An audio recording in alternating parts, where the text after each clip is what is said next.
Halo, selamat pagi saudara. Senang sekali saya Emir Syahpurba dapat kembali menyapa Anda dalam program Sapa Sumut.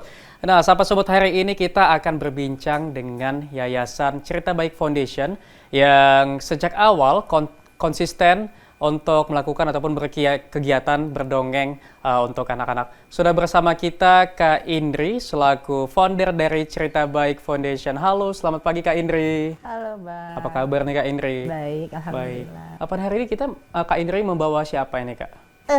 Aku kenalin sendiri ya, Kak. Iya. Halo, Om. Halo, siapa namanya? Kibo. Halo Kibo. Oke, Halo. baik. Selamat datang di Studio Kompas TV Kak Indri. Saya sangat berterima kasih sekali dan cukup senang, sangat senang karena Kak Indri juga membawa teman ya bernama Kibo. Oke, baik Kak. Cerita Baik Foundation ini konsisten sekali saya lihat untuk melakukan kegiatan berdongeng untuk anak-anak. Namun sebelum kita jauh membahas tentang yayasan ini, sebelumnya Cerita Baik itu yayasan seperti apa nih Kak Indri? Ya, sebenarnya Yayasan Cerita Baik Foundation ini lebih ke pendidikan, tapi untuk saat ini memang kita concern di literasi, lebih ke literasi bercerita dan lebih tepatnya lagi untuk storytelling kepada anak-anak. Baik. Lalu apa yang menyebabkan ataupun ada cerita apa nih atau backstory apa nih yang menyebabkan Cerita Baik Foundation ini bisa berdiri nih Kak Indri? Ya, awalnya COVID. Ya, baik. saat itu para orang tua kan mau nggak mau harus berdiam diri dengan anaknya. Lalu kalau kita ingat tuh ada tagline anak daring ibu darting gitu, darah tinggi artinya. Betul. Jadi kita mikir, iya ya gimana ya ketika COVID ini kami para guru tidak bisa membersamai anak-anak, memberikan ilmu yang baik, cerita yang baik untuk dibagikan kepada anak-anak. Bagaimana ya kalau kita buat anak-anak menjadi penutur. Jadi kalau dia punya adik, dia ngobrol sama adiknya, tentu saja dengan bobot-bobot yang menarik begitu. Akhirnya kita mengadakan ruang-ruang Zoom gratis yang mengundang anak-anak untuk yuk dongeng bareng yuk, ayo belajar dongeng. Nah, Kak Indri punya buku cerita nih, gimana cara membacanya yuk Kak Indri ajarin, gitu-gitu. Nah, setelah COVID berakhir, anak-anak tuh kan minta tatap muka. Mulailah tatap muka. Awal-awal tuh cuma 20 orang, Mas. Jadi di rumah masih oke. Hari ke hari makin banyak, wah nggak ketampung lagi. Akhirnya kita menggunakan sarana umum seperti taman-taman untuk berkumpul dengan anak-anak di sana. Lama-kelamaan kreativitasnya meningkat, kemudian anak-anak semakin tumbuh percaya dirinya, mereka mulai ikut lomba, ikut perform ke mall, ke televisi, dan lain-lainnya. Oke, baik. Berarti sejak COVID kemarin ya Kak yang membuat Cerita Baik Foundation ini bisa ada ataupun bisa berdiri. Lantas, mengapa dengan berdongeng nih Kak Indri? Kan masih banyak kegiatan-kegiatan lain nih, tapi kenapa Cerita Baik Foundation itu mengambil konsen berdongeng nih? Karena mengajari anak metode yang paling menarik, paling tepat, dan tidak menggurui itu dengan bercerita. Nasihat-nasihat kalau kita sampaikan dalam bentuk perintah, anak-anak itu susah untuk menerimanya. Contoh, Dek, makan sayur biar sehat. Itu susah banget anak-anak untuk nuruti. Tapi kalau kita pakai cerita, ada tomat kecil. Wah, si tomat ini mau ngomong Dek sama adik. Halo, aku tomat yang punya vitamin biar bagus untuk matamu. Ayo makan aku. Nah, anak-anak akan senang sambil mengambil tomat. Iya, aku makan kamu ya. Dan mereka jadi lebih happy untuk mengikuti nasihat orang tua. Berarti sebagai sarana juga kayak untuk mendidik anak-anak karena yang kakak bilang tadi ya, mungkin supaya anak-anaknya bosen ya atau tidak merasa digurui itu Kak ya. Lalu apakah masih relevan di zaman sekarang nih Kak Indri, mengingatkan zaman semakin berkembang, apakah metode seperti itu masih relevan bagi anak-anak zaman sekarang nih? Sangat, dan saya pikir metode bercerita itu tidak akan ada expirednya, tidak akan ada batas waktunya sampai mana nanti kita nggak perlu lagi bercerita. Bahkan dalam kitab apapun ketika kita mengandung anak, seorang ibu mengandung anak sudah diwajibkan untuk mulai bercerita, membangun saraf di kepalanya biar berkembang dengan baik. Oke, baik. Untuk kegiatannya sendiri kan Cerita Baik Foundation ini rutin nih mengadakan kegiatan nih Kak Indri dan juga Kibo ya. Iya Om. Lalu umumnya untuk peserta-peserta ataupun adik-adik yang mendengarkan dongeng Kak Indri dan teman-teman itu berasal dari mana aja nih Kak? Peserta yang mendengarkan cerita? Iya, umumnya dari mana aja nih? Kalangan usia maksudnya? sebenarnya tidak ada batas ya. Kita juga punya The Nest, itu dongeng dewasa, artinya dongeng yang kita tujukan hikmahnya tuh untuk orang-orang dewasa. Nah, kita juga pernah ke panti jompo, Mas. Jadi kita dongeng untuk nenek-nenek kita, kakek-kakek kita. Jadi sebenarnya semua segmen itu bisa sih, tinggal lagi memilih cerita dan bobotnya seperti apa cara menyampaikannya gitu sih. Kalau yang paling menantang nih Kak dari segmentasi yang ada itu, mendongeng dengan siapa nih paling sulit mungkin? Paling menantang ya, anak disabilitas mungkin ya. Berarti ada perlakuan khusus ya Kak ya? Lebih ke kita tidak tahu, kita harus mempelajari metode apa yang digunakan para orang tua atau praktisi yang mendampinginya untuk bagaimana mengajari mereka untuk calm down, untuk mendengar gitu. Jadi kita harus mengerti dulu, kalau salah, misalkan ada satu tuh satu lembaga adik-adik autis, dia menggunakan metode terapi musik. Nah, Kak Indri dongengnya tuh pakai musik. Ada pengantar. Nah, bagi mereka ketika mereka mendengarkan musik, mereka harus tenang, nggak boleh ada suara. Kak Indri kan dongeng tuh, ya mereka marah dong sama Kak Indri, gitu. Jadi kita harus pelajari dulu apa sih metode apa yang mereka pakai, sehingga kita menyampaikannya dengan cara yang tepat, gitu. Oke, Babi. Jadi untuk saat ini sudah berapa banyak orang sih yang udah tergabung dalam Yayasan Cerita Baik Foundation ini, dan dari kalangan mana aja tuh Kak Indri? Mungkin bisa diceritakan. Kurang lebih 100 orang itu dari pendongeng cilik, kemudian ibu-ibu yang praktisi bercerita, kemudian mahasiswi, kemudian anak SMA untuk dongeng remajanya gitu.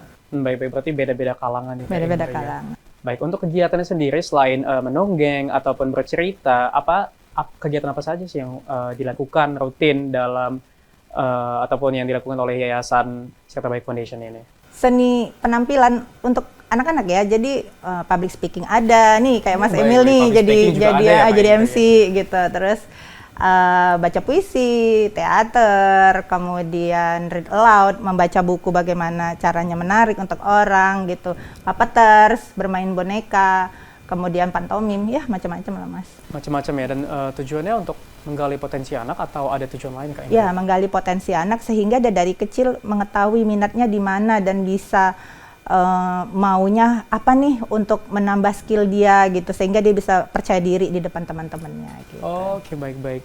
Untuk di awal-awal biasanya anak-anak yang tergabung di Yayasan Kakak ini gimana sih responnya biasanya? Macam-macam ya, jadi anak-anak kita itu menarik ya, ada yang 2 kali 3 kali latihan dia sudah menonjol gitu, ada yang setahun dulu baru panas. Jadi makanya saya ketika anak-anak mau gabung tuh saya bilang sama ibunya, Bunda harus sabar ya, tidak semua anak itu sama untuk mendapatkan ilmunya, karena saya akan pendekatan dulu, dia nyaman dulu main, dia nggak takut dulu, kemudian dia mengerti dulu enaknya mau apa, nggak kita paksain. Harus dari dia yang keluar, Bunda aku mau dong latihan dongeng, atau Bunda aku kepengennya nyanyi gitu. Jadi kita tidak boleh, kamu harus ini ya, kamu harus bisa, nggak bisa kayak gitu. Khusus untuk mendongeng nih Kak Indri, hal-hal apa aja sih yang diajarkan ke anak-anak didik Kakak?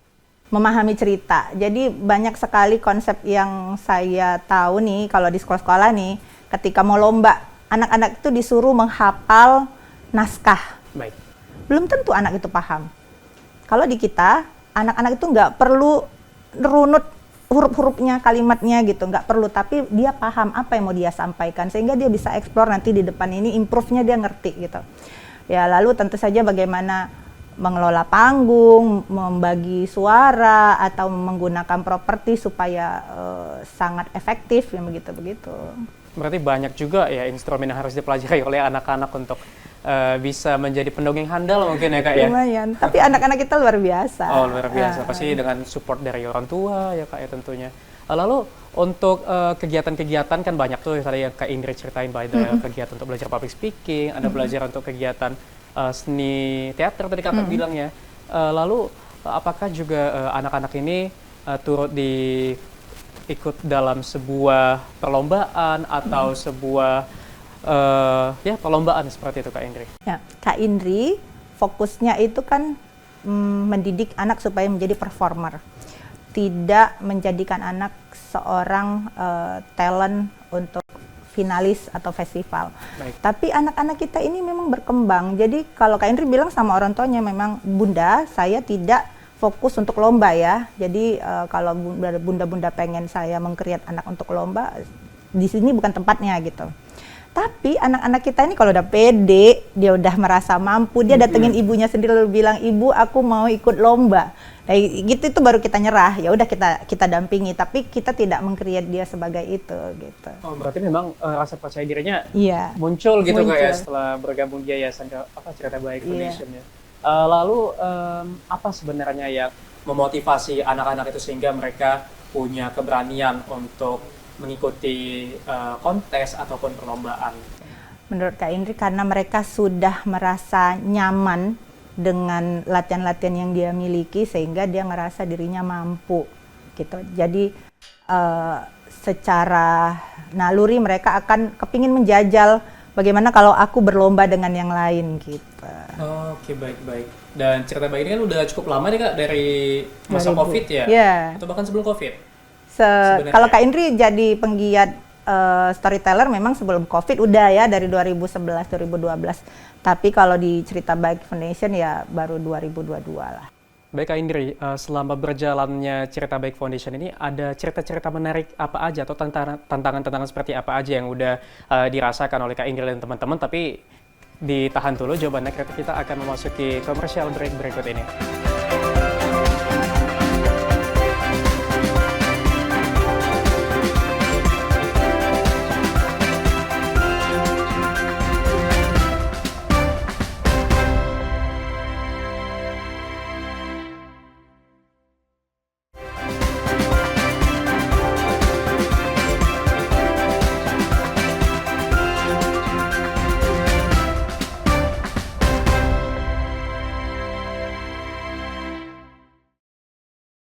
Terima kasih masih bersama saya Emir Syahpurba dalam program Sapa Sumut.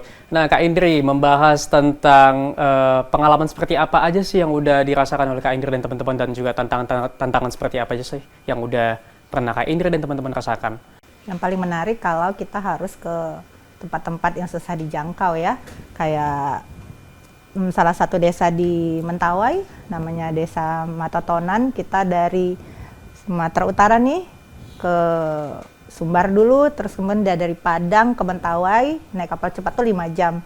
Kemudian dari Mentawai ke Matatonan itu 7 jam lagi naik sampan yang nggak ada tulang tengahnya tuh. Jadi kalau kita ketemu sama kapal yang lebih gede, kita kebalik, ya, terus kita naik lagi gitu, terus kita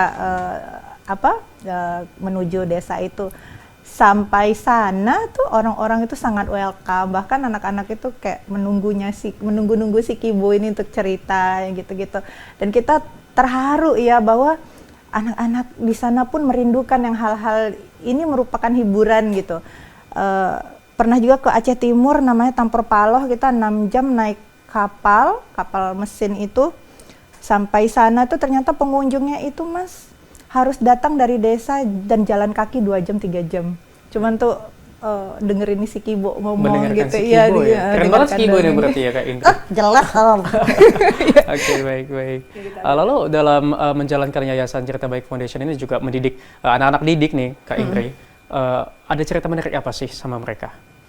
Lebih ke saya terkejut bahwa anak-anak kita ini luar biasa cerdas. Dan kita tidak bisa mengeneralisasi bahwa anak umur segini tuh bisanya ini, anak usia ini atau jenis kelamin ini bisanya ini. Ternyata setelah saya dekat dengan mereka dan mengelola potensi, 3 tahun bisa nggak mendongeng? Bisa. Saya punya namanya Alma, itu 3 tahun dia sudah storytelling dan sudah berani dari panggung ke panggung, sekarang umur dia 4 tahun. Ada yang tadinya kita lihat anaknya maco banget, manjat dinding, naik gunung sama ayah ibunya. Begitu di CB ternyata dia lawak banget gitu. Jadi kalau misalnya kita teater, dia pasti peran utama yang mengundang gelak tawa sama semua orang, benar-benar out of the sky yang gitu-gitu. Jadi kalau sekarang parentsnya ngerasa bahwa anak saya tuh nggak mampu ini, nggak mampu itu, belum. Coba cari dulu, kenali dulu lebih dalam lagi anak kita gitu. Baik. Lalu pernah nggak Kak Indri itu dapat feedback dari orang tua yang mempercayakan anaknya untuk dididik di yayasan kakak nih, bagaimana sih feedback mereka itu sebagai orang tua? Sebenarnya kita jadi lebih ke temen ya Mas ya. Awal ketika mereka masuk ke CB itu saya selalu bilang, saya ini berapa jam sih sama anak-anak, Mam? 2 jam, paling lama 3 jam. Tapi kemudian implikasinya kan di rumah, harus didampingi sama ayah ibu. Maka ciptakanlah saat-saat di mana kalian mengadaptasi yang ada di sanggar ke rumah gitu. Dan jangan salah Mas, sekarang orang tuanya juga udah mulai dongeng Mas, kemana-mana, ya? Iya gitu. Tercipta sendiri, jadi praktisi-praktisi sendiri karena anaknya akan menantang ibunya, Mama bisa nggak? Gitu. Terus kita ciptakan ruang untuk ibunya gitu. Baik. Dan untuk anak-anak sendiri kan Kak Indri rawan sekali dengan kegiatan-kegiatan yang monoton ataupun yang gitu-gitu aja, mungkin mereka akan merasa bosan nih Kak Indri. Lalu apa sih antisipasi dari Kak Indri dan juga teman-teman?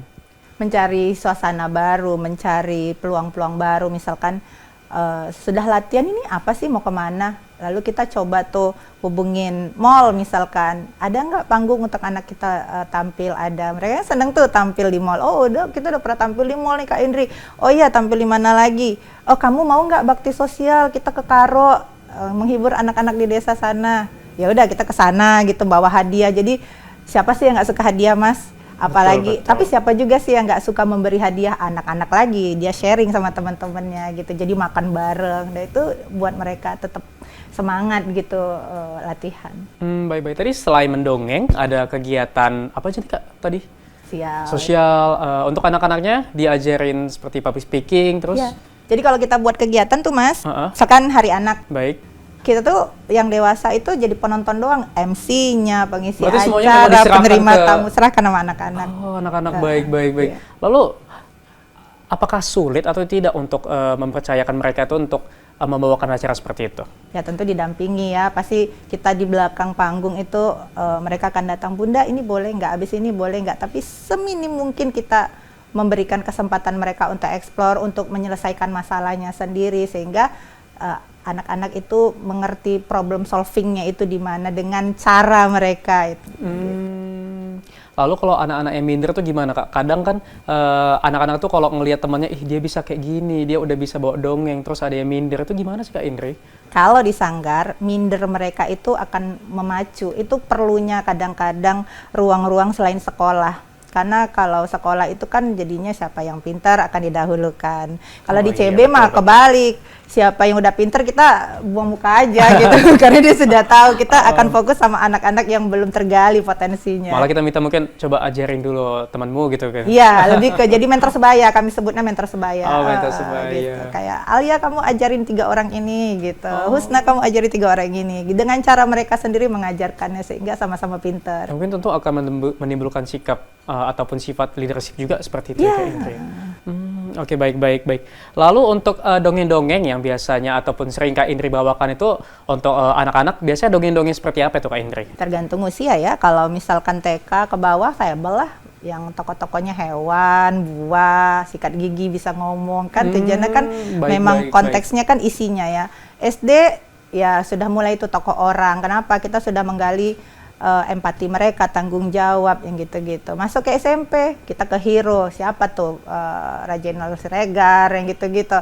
Masuk ke SMA, kita sudah mulai, mau jadi apa kamu hidup, berarti ada sesi ke pendalaman ke dirinya. Masuk ke dewasanya lagi, udah lebih ke kayak curhat. Masuk ke dewasa lagi ke manula, kesehatan, dan sebagainya. Gitu. Berarti memang ada hal atau pesan lain yang disampaikan melalui dongeng itu ya Kak Indri ya?